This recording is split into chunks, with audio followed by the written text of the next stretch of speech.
Koľko času by vám mal váš gynekolog venovať? Väčšina preventívnych prehliadok je záležitosťou 20 minút.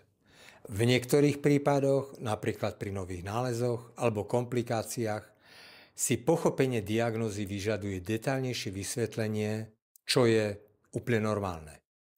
My gynekológovia by sme vám mali venovať toľko času, koľko potrebujete, aby ste odchádzali z ordinácie s tým, že vášmu zdravotnému stavu dokonale rozumiete. Náš rozvrh je pevne stanovený a čas pre každú pacientku je v podstate obmedzený.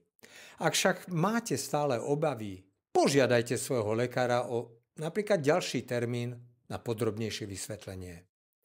Ten si vás môže objednať na iný deň počas svojich konzultačných hodín a čas si prispôsobí presne tak, aby ste odchádzali s tým, že vám je všetko úplne jasné.